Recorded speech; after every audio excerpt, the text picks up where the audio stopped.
Bonjour à tous, bonjour à toutes. Ici c'est Christelle Nioul, Christelle LK, designer tricot, et ceci n'est pas un podcast. Alors, ici il est 17h et je profite de ma pause pour vous montrer et pour vous parler matériel tricot. On est ici dans mon atelier.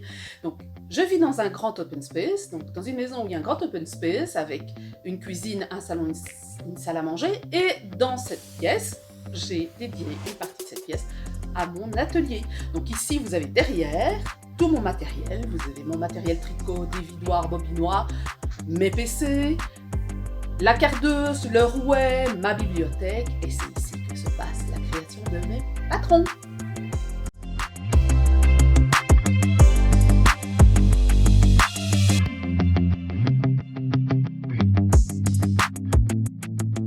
Voilà. Alors aujourd'hui, je vais vous parler matériel.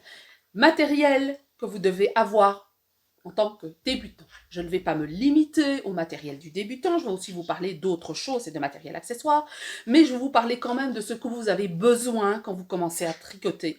Non pas pour faire un bête essai, mais si vous avez envie, que le tricot vous tente franchement, il y a des choses que vous devriez avoir besoin, et en général, on tourne dans un budget de 50-60 € dans ces eaux-là. Alors, la première chose, quand on commence à tricoter, ce sont les aiguilles. Je ne vais pas vous refaire un speech complet sur les aiguilles, parce que j'en ai fait un il n'y a pas longtemps, donc je vous mets le lien ici au-dessus. Les aiguilles, elles sont droites, elles sont circulaires, elles sont double pointe. En gros, on peut avoir des matériaux différents qui sont bambou, métal, carbone, plastique. Ça, c'est ce qu'on peut avoir comme métal à disposition. Elles sont fixes ou interchangeables. Ici, moi, j'ai des aiguilles interchangeables, c'est-à-dire qu'on peut les dévisser. Voilà. Donc, les aiguilles, je vous conseille fortement, quand vous commencez à tricoter, de ne pas hésiter à investir dans de bonnes aiguilles. Parce que si vous partez avec des aiguilles de mauvaise qualité, l'expérience tricot ne sera pas une belle expérience. Parce qu'il y a des aiguilles, ou par exemple, quand vous achetez en supermarché, que vous allez payer 5 €, qui sont des aiguilles qui sont en métal, mais qui va s'oxyder très vite parce que vous transpirez, et dont le câble est en plastique et qui va se déformer très vite. Moi, je vous conseille vraiment de choisir de manière intelligente vos aiguilles, alors que ce soit bois, métal ou carbone.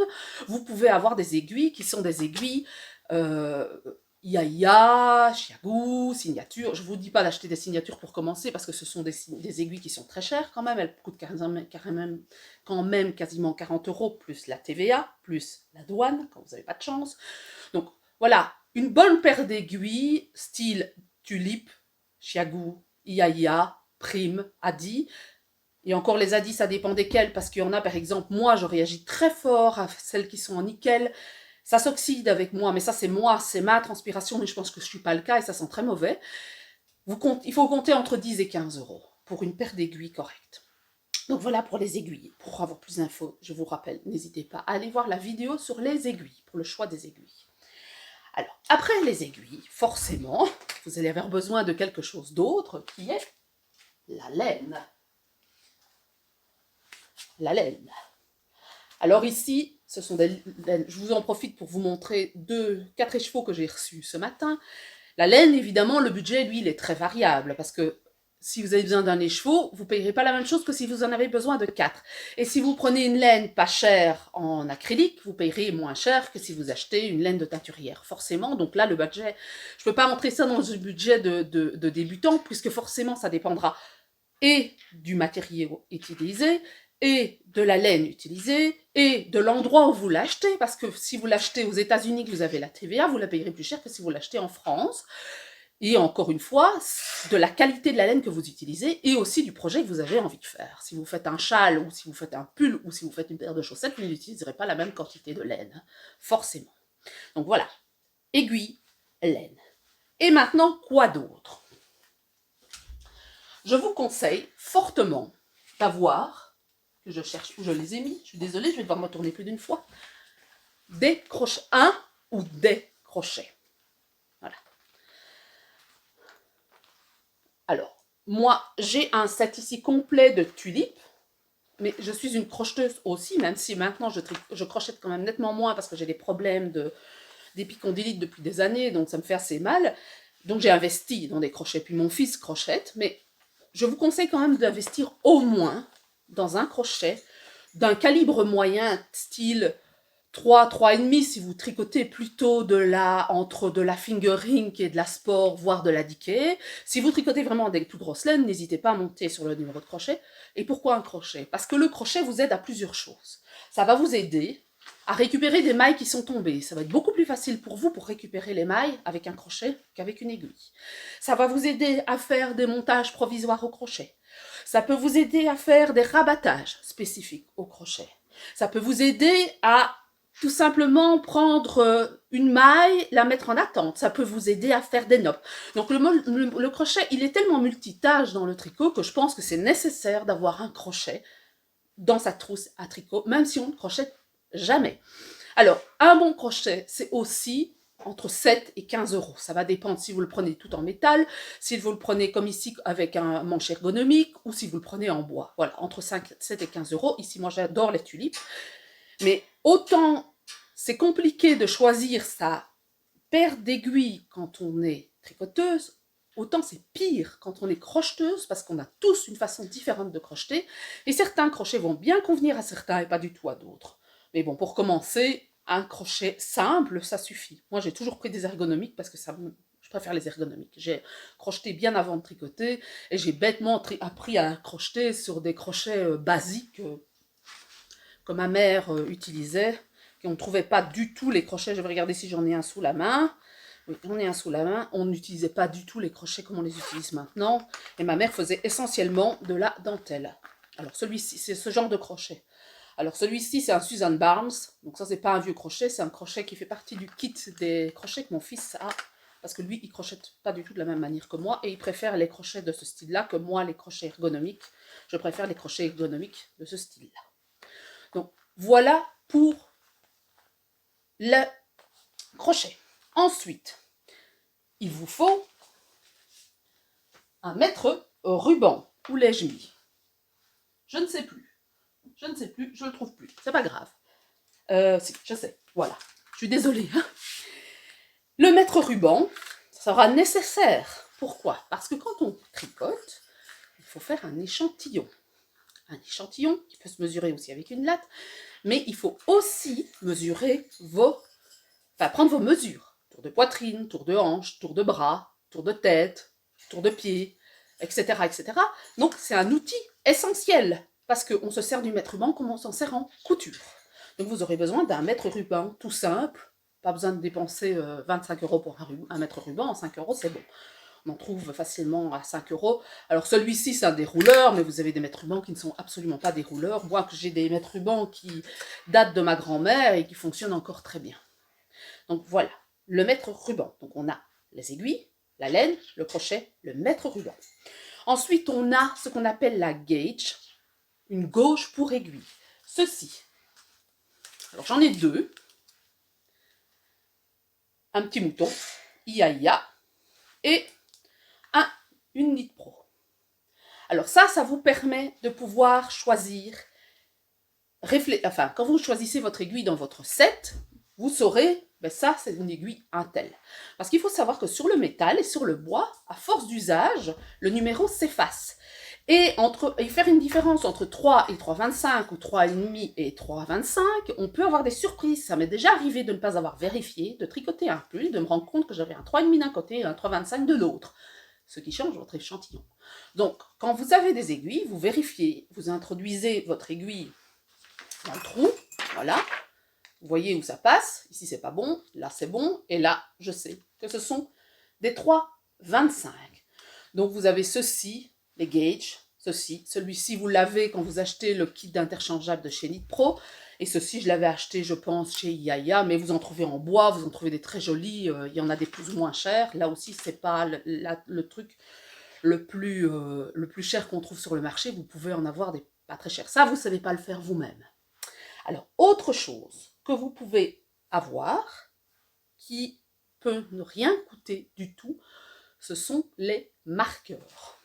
Les marqueurs sont essentiels pour tricoter. Voilà, je vais vous montrer ceci par exemple. Alors ça, c'est un matériel bien joli. Je l'attache dans ma trousse.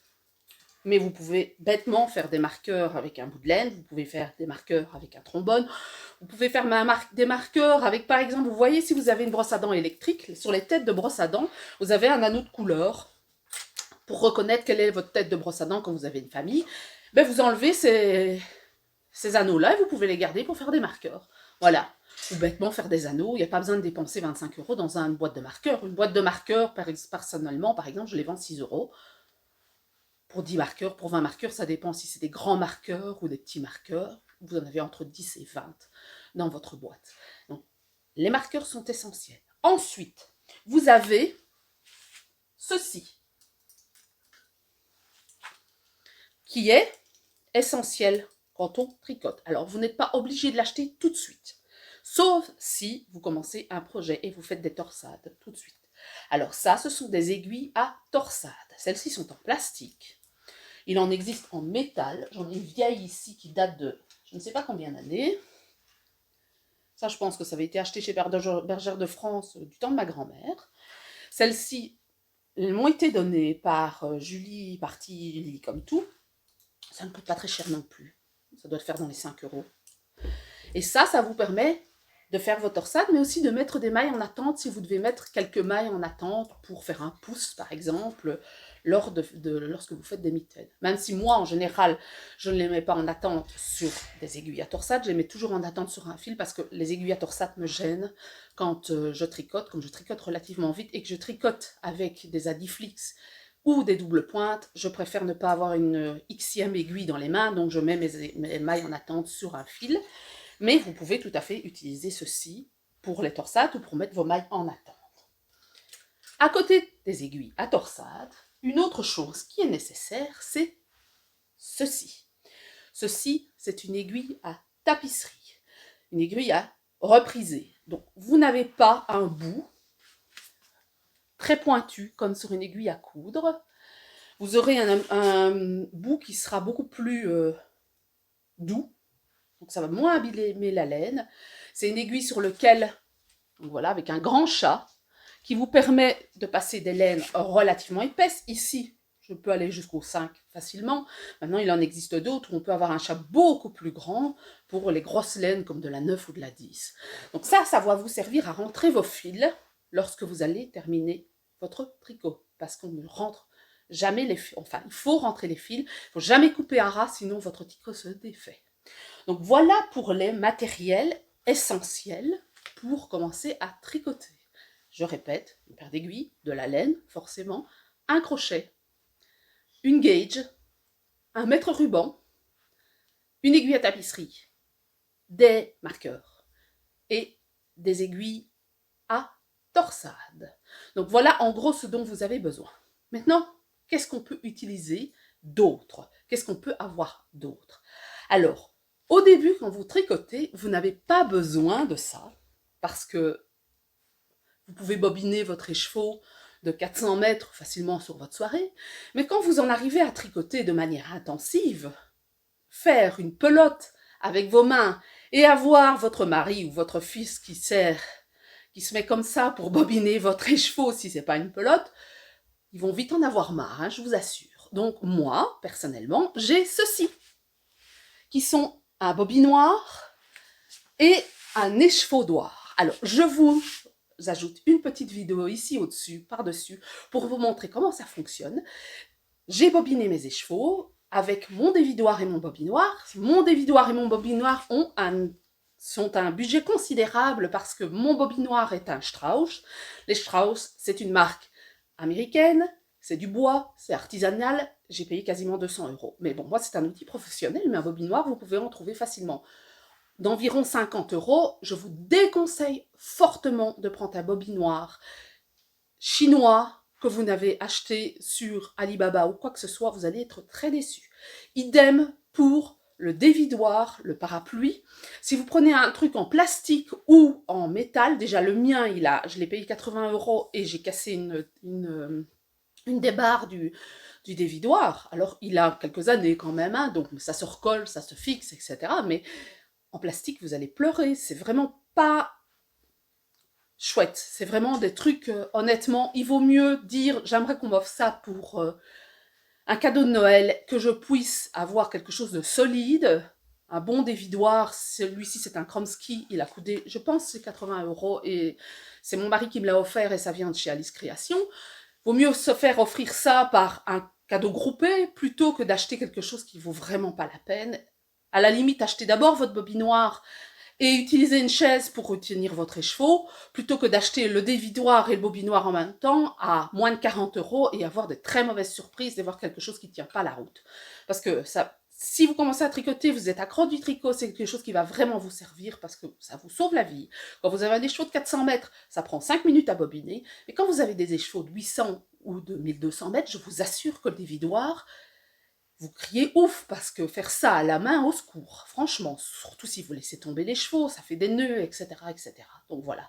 Maintenant, il existe des petits bobinoirs qui s'appellent des knot spin, ce sont des petites tiges sur lesquelles on peut faire une pelote. On peut faire des pelotes sur ses doigts aussi, hein, mais ça prend plus de temps, forcément. Donc voilà pour le bobinoir et l'échevaudoir. Autre petite chose que vous pourrez avoir par la suite et avoir envie d'avoir, ce sont des sacs à projet, comme ceci. Alors, ils sont multiples et variés, les sacs à projet, comme celui-ci. Multiples et variés, vous pouvez avoir des industriels, vous pouvez prendre un tote bag, vous pouvez prendre ce que vous avez envie. Moi, personnellement, celui-ci, il vient de chez... je ne sais plus son nom, je ne sais plus. Je vous le mets ici en dessous parce que j'ai un trou, c'est une teinturière américaine. Elle me l'a offert. Je vous le mets en dessous, c'est une Française qui vit aux États-Unis. Et puis celui-ci, c'est mon préféré. J'en ai deux comme ça. C'est de By Night Création. Je les aime beaucoup parce que dans un sac, vous savez, d'abord il se ferme et vous savez facilement mettre un pull. Ici, j'ai un châle de Stephen West, mais vous pouvez mettre le matériel pour faire un pull dedans, même grande taille. Donc ils sont vraiment bien et c'est la taille M. Et là, tout de suite, le budget peut aller entre un sac à projet pas très cher, ça peut être 10 €, comme ça peut être 50, 60, 70 € pour des sacs à projet en écoprine, pour des sacs à projet en cuir. Par exemple, Rory a sorti des sacs à projet en cuir. Tout de suite, là, le budget est vachement plus élevé. Mais ça, c'est du matériel accessoire de plaisir, on va dire. Autre chose qui vous sera peut-être utile, c'est ceci. Et moi, ça m'est vraiment utile. Alors, ceci, c'est une sorte de beauty case dans lequel j'ai des feuillets sur lesquels j'ai pu ranger mes aiguilles. Je ne sais pas si on le voit. Dans lequel vous rangez toutes vos aiguilles. Donc, ils sont numérotés, ces feuillets. J'y mets mes aiguilles interchangeables. Ici, j'y ai mis tous mes câbles. J'ai de la place pour y mettre mon crochet, pour y mettre une paire de ciseaux. Ah, c'est un truc que j'avais oublié de vous dire. La paire de ciseaux, qui est essentielle dans le matériel accessoire. La paire de ciseaux, oui, vous avez besoin d'une bonne paire de ciseaux. Une petite paire de ciseaux suffit, que vous pouvez glisser partout, parce que quand vous devez couper votre fil et que vous avez de la soie dedans, ou que c'est de la pure soie, ou que c'est de l'acrylique, ou que c'est de la fil à chaussette, casser à la main, c'est pas toujours évident. Donc la petite paire de ciseaux, toute petite comme ça, suffit. Est-ce que j'en ai derrière? Oui, j'en ai une derrière. Voilà, la petite paire de ciseaux. J'avais oublié de vous en la mentionner, mais ça, c'est essentiel dans le matériel nécessaire. Donc, dans ce sac, en fait, vous avez de tout. Vous pouvez mettre de tout. Donc, vous avez votre petit kit ici qui sort, dans lequel vous avez vos aiguilles et vous avez votre câble, sur lequel vous pouvez, comme c'est du feutre, vous pouvez y mettre des simples aiguilles, des épingles. Et puis, dans l'autre sac, ici, vous y mettez un peu de tout. Là, moi, j'ai mes cartes de visite, j'ai mes aiguilles à torsade, j'ai un crochet, j'ai mes badges que je mets en salon. Et ça, il se ferme. Il se ferme, comme ceci. Et il se porte comme un beauty case. Voilà. Et c'est mon cadeau d'anniversaire de la part de ma copine Amélie Lambert, qui les fait, ces kits-là. Ça s'appelle, elle les a appelés Organize your Bordel.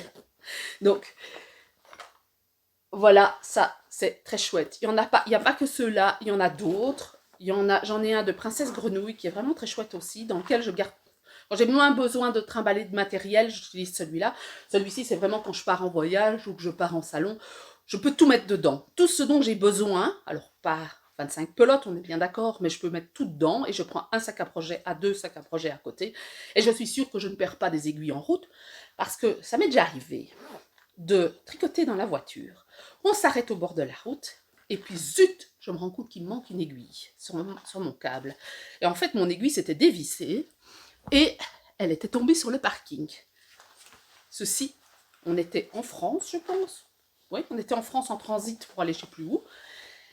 Panique à bord parce que c'était des signatures. J'avais pas envie de perdre une aiguille signature vu le prix que ça coûte, vu le prix qu'il faut pour les avoir, le risque de la douane, le temps, etc. Donc il a fallu faire demi-tour. J'ai retrouvé mon aiguille, heureusement. Mais là-dedans, je n'aurais pas perdu mon aiguille. Et j'aurais mis un capuchon pour pouvoir coincer mes aiguilles, comme je vous en avais montré un dans la vidéo sur 11 astuces ici au-dessus. Eh bien, j'aurais pas perdu mon aiguille. Je peux vous dire que ça m'a servi de leçon. Donc, voilà pour le matériel tricot. Si vous avez, vous, du matériel que vous aimez particulièrement, dont je n'ai pas parlé, parce qu'il y en a d'autres, hein. Il y a les logiciels tels que Knit Companion, il y a les tablettes, parce que ça, je ne l'ai pas mentionné dans le matériel nécessaire pour le tricot, c'est que beaucoup de gens maintenant n'impriment plus, utilisent des tablettes ou leur téléphone. Donc vous avez ça. Vous pouvez même exporter sur liseuse si vous y arrivez, si ce n'est pas une liseuse bridée Amazon par exemple. Vous avez des contrans. Moi, je n'utilise pas du tout des contrans, ça m'embête. Voilà, je suis trop distraite. Je préfère annoter mon PDF ou annoter mon papier que d'utiliser un contran. Je suis désolée, ça c'est mon oiseau qui crie, qui n'est pas d'accord, qui en a marre. Je sais pas, il y a de multiples choses, il y a des gens qui ont des bracelets, il y a des gens qui ont un bracelet magnétique sur lequel ils mettent leurs épingles, sur lequel ils mettent leurs marqueurs pour ne pas perdre, c'est Coconits qui fait ça, il y a de multiples matériels pour se faire plaisir, ou plus pratique que ce que je vous ai montré. N'hésitez pas à partager ici ça dans les commentaires, je suis à l'écoute et puis je suis curieuse de découvrir aussi des nouvelles choses. C'est toujours l'occasion d'essayer des nouvelles choses pour pouvoir élargir un peu ce que je sais déjà. Donc voilà pour cette vidéo qui sera la dernière, pas du mois de juillet, mais il n'y en aura pas la semaine prochaine parce que je profite de quelques jours pour m'échapper. Donc vous aurez cette vidéo, je vous ferai la liste et je vous mettrai ça sur mon blog aussi. Donc ainsi, si vous avez envie d'y revenir, vous pouvez aller cliquer sur le blog plutôt que de revoir complètement la vidéo.